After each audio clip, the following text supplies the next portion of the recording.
Hello everyone, welcome back. दोस्तों, आज हम जिस टॉपिक पर बात करने वाले हैं वो देख लीजिए यहाँ पर क्या है। Hashtag speak for SSC, railway, banking, air force, navy, NDA. पिछले कुछ घंटों में, या यूं कहिए कि 24 घंटे जो पिछले बीते हैं, उसमें कई बच्चों ने हमें व्हाट्सएप, फेसबुक, मैसेंजर के थ्रू मैसेज किया कि सर अभी एक कैंपेन चल रहा है और उस कैंपेन के लिए आप भी अपना कुछ कहिए। मैंने खंगाला, यूट्यूब खंगाला और कई जगह पे देखा तो रियली में यह जो है कैंपेन अभी जोर पकड़ रहा है। और मैं फर्स्ट टाइम देख रहा हूं कि बच्चे टीचर से आवाज उठाने के लिए कह रहे हैं कि सर कुछ आवाज उठाया जाए। पढ़ाने के जगह वो आवाज उठाने का डिमांड कर रहे हैं। तो इसके लिए सिर्फ एक लाइन कहेंगे कि सत्ता में बैठे हुए सत्ताधीशों, अभी भी जाग जाओ, अन्यथा आपके लिए बहुत देर हो जाएगा। अभी आपको जो लाइक के बदले डिसलाइक ज्यादा मिला है, वहां से जो ये कैंपेन स्टार्ट हुआ है, और ये कैंपेन कहां थमेगा कहना मुश्किल है। इस कोरोना के पीरियड में जितना आप हर क्षेत्र के लिए कर रहे हो, बनिस्पत बजाय शिक्षा के क्षेत्र को छोड़ करके एजुकेशन सेक्टर को आपने बुरे तरीके से दुष्प्रभावित किया है, बुरे तरीके से दुष्प्रभावित किया, ठीक है ना। बाकी सेक्टर भी बुरे दौर से गुजर रहा है। बस वो सेक्टर क्या, पॉलिटिकल सेक्टर, इसको छोड़ करके सारे सेक्टर बुरे दौर से गुजर रहे हैं। आपको चाहिए कि आप अपने वादे पर खरे उतरिए। आपने कहा था कि हम हर ईयर, प्रत्येक वर्ष 2 करोड़ नौकरी क्रिएट करेंगे। 2 करोड़ नौकरी। आपने 2 करोड़ कहा। आप हमें बताइए कि हर साल 2 लाख भी अगर दे पाए हों तो यह बहुत बड़ा डेटा होगा, ठीक है। बैंक का फॉर्म भरवाते हैं आप, फिर एग्जाम नहीं लेते। एसएससी का आप फॉर्म भरवाते हैं, वो भी पहले की अपेक्षा ज्यादा चार्ज लेकर के, लेकिन उसका भी रिजल्ट आप सही से टाइम पर नहीं देते। और कहीं कहीं स्टेट एसएससी का निकलता है अगर, तो उसमें धांधली हो जाता है। किस लिए आप सब हैं, किस लिए? सबसे आश्चर्य तो हमें लगता है अपने देश के प्रधानमंत्री पर, जो ये कह के आए थे कि हम गरीब घर से हैं, हम पिछड़े घर से हैं, जहां पर हमने दुख को नजदीक से देखा। मैं वादे के साथ कहता हूं, मैं दावे के साथ कहता हूं कि आप गरीबी भूल चुके हो, ठीक है। आपको कुछ अपना संघर्ष याद नहीं है, अन्यथा हम जैसे लोगों के लिए इस पिछले 7 साल के दौरान कुछ ना कुछ आप जरूर बेहतर करते। आज भी हम देखते हैं, सर मैं एसएससी, बैंकिंग, रेलवे के बच्चे को नहीं पढ़ाता हूं, मैं एयरफोर्स, नेवी, एनडीए के तैयारी करने वाले बच्चे को पढ़ाता हूं। और हजारों बच्चों के बीच जब मैं ये कहता हूं कि आप सब में कितने ऐसे बच्चे हो जो किसान घर से बिलोंग करते हो, पता है साहब कितने बच्चे हाथ उठाते हैं? 90% बच्चे हाथ उठाते हैं कि सर हम किसान घर से हैं। कहने का मतलब ये हुआ कि सीमा के अंदर भी किसान मर रहे हैं और सरहद पर किसान के बच्चे मरते हैं, और वह शौक से आकर के यहां तैयारी करता है कि हमें जॉब लगेगा, सर्विस होगा, और वो सर्विस भी उसे सही टाइम से नहीं मिल पाता है। वो तैयारी करते हैं तो वैकेंसी बढ़नी चाहिए ना, समय के साथ वैकेंसी बढ़नी चाहिए। आप वैकेंसी नहीं बढ़ाते, ठीक है। हर साल 3000, 2500, 6000, 7000, 8000 सीट, इससे काम नहीं चलेगा साहब। जितने रेशियो में पढ़ने वालों की संख्या बढ़ रही है, उस रेशियो में रोजगार क्रिएट करने की बात होनी चाहिए। आप आ जाते हो, मन की बात करते हो, कोई बात नहीं, आप करो मन की बात, मुझे इससे किसी तरह का कोई दुख नहीं है, ठीक है। आप राष्ट्रव्यापी मुद्दे को सॉल्व करते हो, जरूर करो, मुझे इससे भी कोई प्रॉब्लम नहीं है।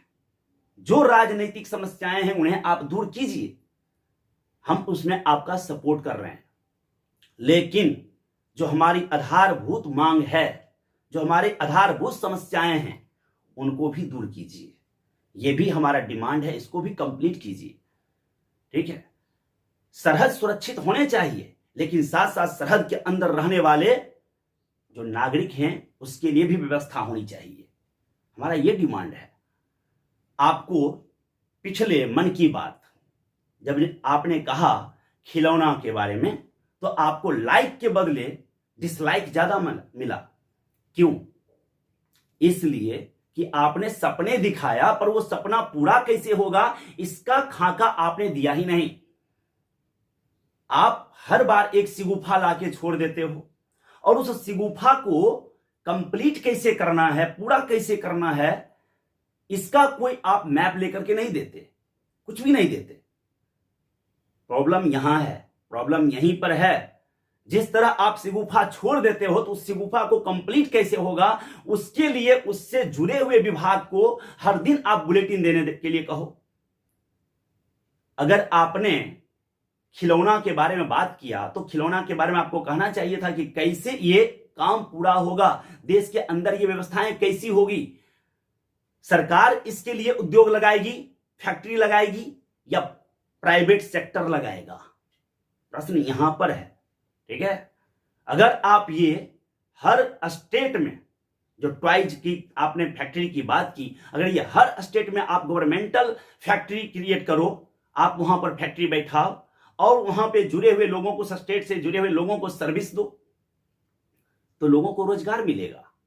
आप हर बात में निजीकरण निजीकरण निजीकरण निजीकरण, नहीं चल सकता ये। यहां पर लोग पढ़ते हैं तो उसका मकसद होता है कहीं ना कहीं सरकारी नौकरी। जब सरकारी नौकरी नहीं मिलता है, तब उस पढ़ाई का डेरिवेटिव के तौर पर कहीं और यूज करते हैं लोग, लेकिन फर्स्ट प्रयास यही होता है कि उन्हें सर्विस मिले। तो आपका फर्ज बनता है कि उनकी योग्यता के हिसाब से आप सर्विस क्रिएट करें। बैंकों की संख्या बढ़ रही है, तो फिर नौकरी की संख्या घट क्यों रही है? ठीक है, पॉपुलेशन बढ़ रहा है, तो उसके लिए बहुत कार्यालय भी ज्यादा बनने चाहिए, व्यवस्थाएं ज्यादा होनी चाहिए, तो सर्विस की संख्या क्यों घटनी चाहिए? सर्विस की संख्या तो बढ़नी चाहिए ना।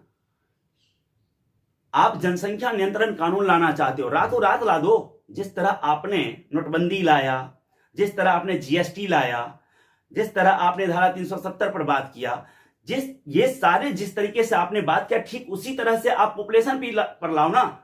हम आपके सपोर्ट में हैं, लेकिन हमें रोजगार चाहिए, हमें रोजगार चाहिए, और इसके लिए हम आवाज उठा रहे हैं।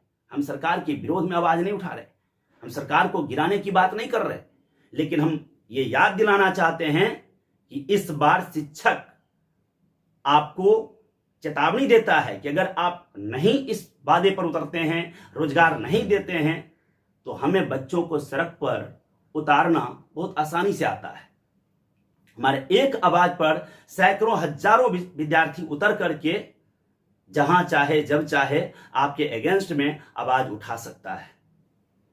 सो आप समझिए, हम बच्चे को पढ़ा रहे हैं कि कई दिनों से हम डिमोटिवेट हो गए हैं।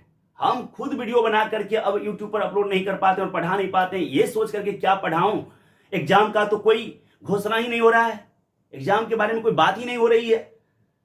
जो 19 मार्च को एयरफोर्स का एग्जाम होना था, वो एग्जाम नहीं हुआ। उस वक्त देश में कोरोना की संख्या ना के बराबर थी और उस वक्त एग्जाम नहीं हुआ। लेकिन उस कोरोना के दौरान में हमने देखा कि किस तरह देश के कई हिस्से में पॉलिटिकल काम हुए, किस तरह पॉलिटिकल काम हुए, किस तरह पॉलिटिक्स से जुड़ी हुई बातें होती रही, लेकिन अन्य बातें नहीं हुई। खास करके एजुकेशन सेक्टर, इसको तो आपने जो इसके बारे में बात करना भी बेवकूफी। हम क्या कहें, आपको समझ में आता है या नहीं आता है, मैं तो अचंभित हूं। एक नेवी का एग्जाम हुआ, नेवी का रिजल्ट आ गया। पिछले कई महीनों से उन बच्चों का फिजिकल मेडिकल टेस्ट होना था, जो अब तक नहीं हुआ। आप अगर हर अलग अलग स्टेट में फिजिकल मेडिकल के लिए नहीं बुला सकते बच्चों को, तो कम से कम आप स्टेट में ही बुला देते, ठीक ना। स्टेट में ही कहते, बच्चे किसी तरीके से वहां पहुंचते। साहब सर्विस के लिए ना, किसान जो होते हैं वो सर्विस के लिए, उनके बच्चे को, एक बेटे को जॉब लग जाए, इसके लिए वो अपना खेत बेचने तक के लिए तैयार रहते हैं, है ना। वो चाहते हैं कि उनके बच्चे को सर्विस हो जाए। उसको पढ़ाने के लिए 5,000 रुपया पर महीना यहां पर पटना के गलियों में उन्हें एक छोटा सा कमरा मिलता है, और छोटे सीढ़ी के नीचे और जहां तहां कैसे वो कबूतर खाना में रहते हैं, ये आप शायद नहीं समझ पाओगे। ये आप नहीं समझ पाओगे। जो दुख दर्द वो सहता है वो आप नहीं समझ पाओगे। किस तरीके से अभी यहां पर उसको रूम ऑनर खून उनका चूस रहे हैं, पिछले कई महीनों से वो बच्चे वहां नहीं रहे हैं, उसके बाद भी उन्हें रेंट वसूला जा रहा है। इस पर कोई मुद्दा, कोई बात नहीं हो रही है कि ना स्टेट गवर्नमेंट बात कर रही है ना सेंट्रल गवर्नमेंट बात कर रही है, कोई नहीं। इसका मतलब क्या हुआ कि छात्रों की समस्याओं का मुद्दा कोई मुद्दा नहीं है। और सबसे ज्यादा मुझे ये लगता है हमको कि हम एक शिक्षक, हमारे जैसे छात्रों के आवाज शायद आपके कानों तक ना पहुंचे, और आपके कानों पे जो जोरदार थप्पड़ मारने में सक्षम है मीडिया, उस मीडिया का तो खैर स्तर इतना गिर गया कि कुछ कहने लायक नहीं। उसके स्तर पर बात करें तो हमको लगता है कि घंटों उसके स्तर पर बात हो सकती है। मीडिया के स्तर पर कोई किसी के रेशमी बाल को दिखा रहा है, कोई किसी के बेबी बम्प को दिखा रहा है, और कोई क्या क्या दिखा रहा है, इसका क्या मैं कहूं। बहुत ही बुरा है, बहुत ही बुरा है, और ये बहुत बुरा दौर है। ठीक है, हम चाहते हैं कि आप देश के राष्ट्रव्यापी मुद्दे को भी जरूर सॉल्व करें, और साथ ही साथ छात्रों की समस्याओं पर भी ध्यान दें, छात्रों से जुड़े हुए रोजगार पर भी ध्यान दें। ठीक है, ये हमारी मांग है। इसे आप कदापि राजनैतिक बयान ना समझें, इसे कदापि आप राष्ट्र के विरोध में ना समझें। यह हमारा डिमांड है कि हम छात्र जिस चीज के लिए पढ़ाई करते हैं वो हमें रोजगार मिले और हम उस पर खरे उतरें। धन्यवाद।